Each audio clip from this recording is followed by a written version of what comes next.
Hey, this is Davin with Hagerty, our Redline Rebuild updates. Well, you'd see that our Jeep motor's done. The Jeep runs fantastic and goes down the road great, and we're gonna start using that to, well, probably move these parts around town.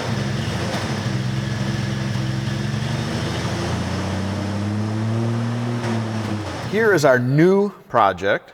This is well, you can see Ben's been at work because Ben took this all apart, and you're gonna see a really cool time lapses of that.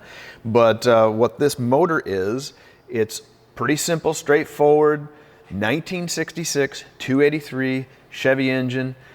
It has not ran, it ran when parked, like all of them, since 97, so 25 years it's been sitting.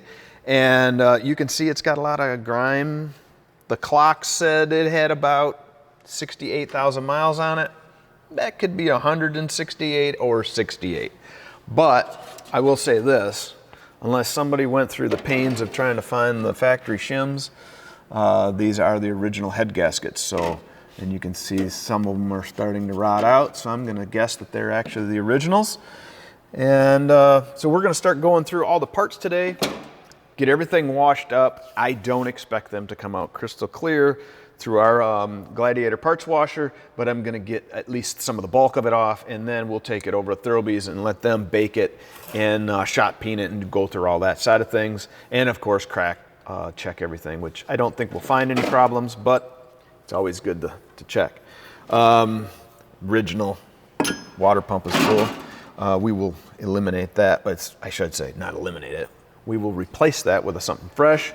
But, you know, we going through our pieces, you know, it's head mismatched, you know, valve covers on it, you know, who knows what happened to the right one. They should both be a script and on this one. But there's a couple unique things around the 283. Obviously, it's a brother or variation of the original 265 and 55. And they made a few changes here and there, a couple subtle things. One, this has a draft tube that comes out of the back of the motor, so instead of having an EGR system, it has a PCV system.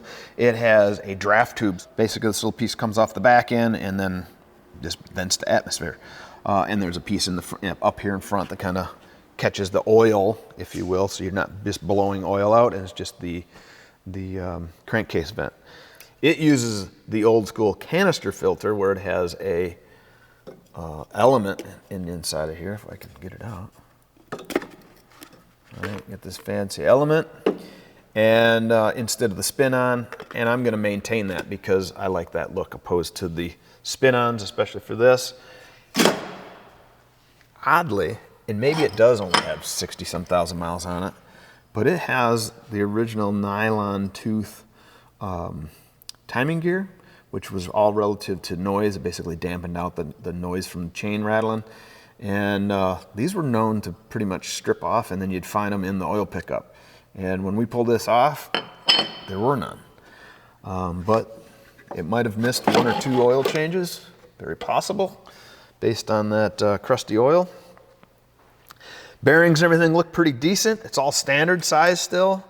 And some of them, they're starting to see their wear and getting tired, but overall not too bad. So fingers crossed, this will be a fairly straightforward rebuild from our end. Of course, we'll throw a couple little modern things at it, like a roller cam and roller lifters, a little bit lighter weight pistons, and kind of make some improvements along the way. But at the end of the day, we're going to keep it all stock on the outside from that aspect. So it will be loving its Chevy orange when we're all said and done. Let's get the grease off, because this is nasty and it stinks.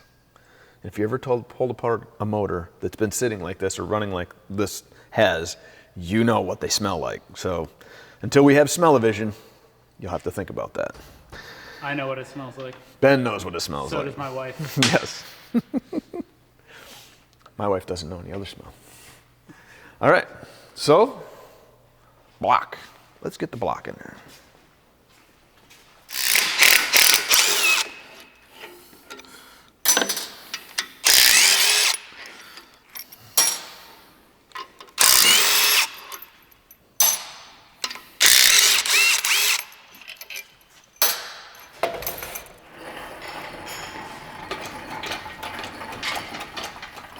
I think we'll be running this more than one cycle. No way. Where we can go. Hey, by the way, I got lights ready for this.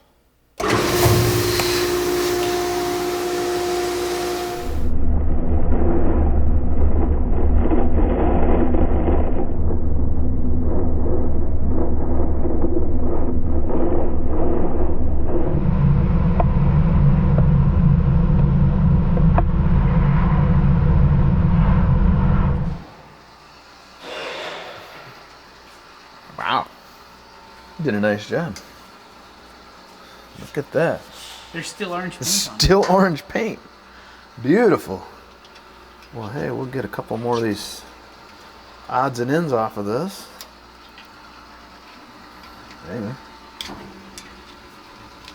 The rear main doesn't want to give up. It's like, but I was sealing. I'm pretty pleased.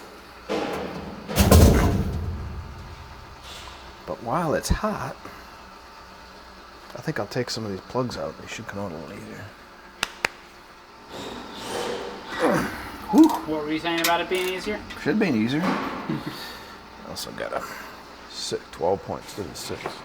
Yep.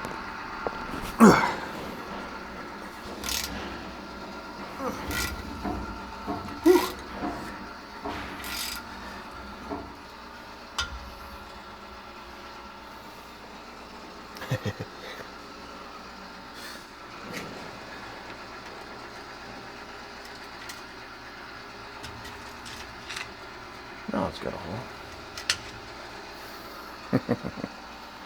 Something.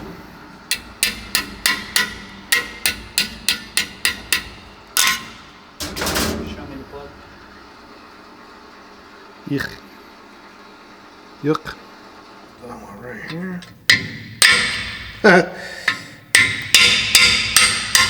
Soft one.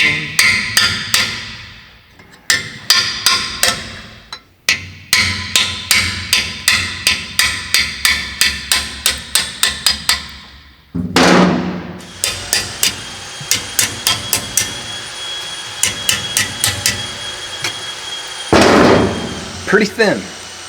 Hang on, hold it still for a sec.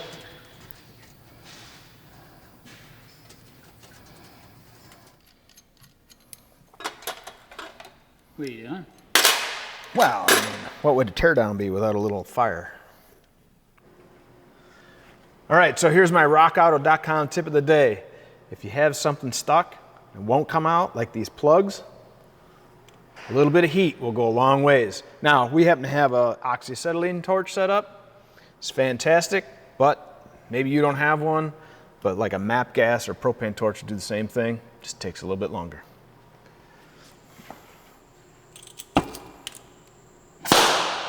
Yeehaw. Gets me every time.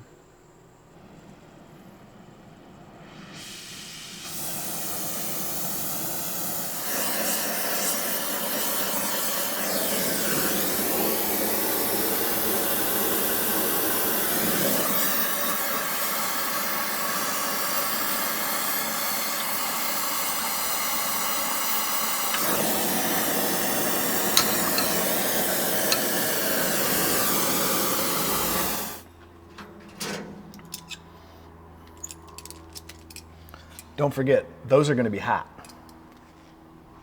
All right, well, I think we got all the plugs out. We flipped it and flopped it about 14 times here. Got all the freeze plugs out, oil galley plugs. I think we're good. So we're going to see how much more of this nastiness we can get out of the water jacket. Why? Because we can. So, about, let's do that. Make sure our table's on. You see a big up against there, okay. Kind of funny, wouldn't it?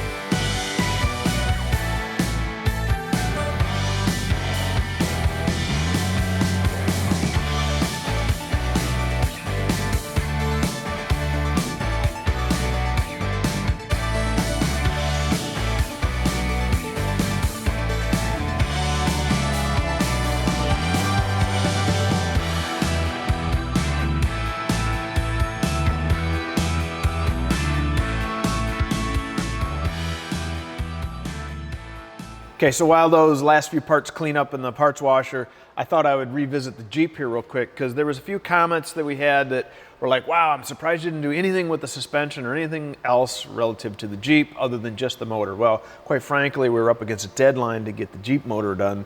Now that the Jeep motor's done, I took some time and went through the suspension because after that first test drive, it was like, oh yeah, there's some stuff that's tired.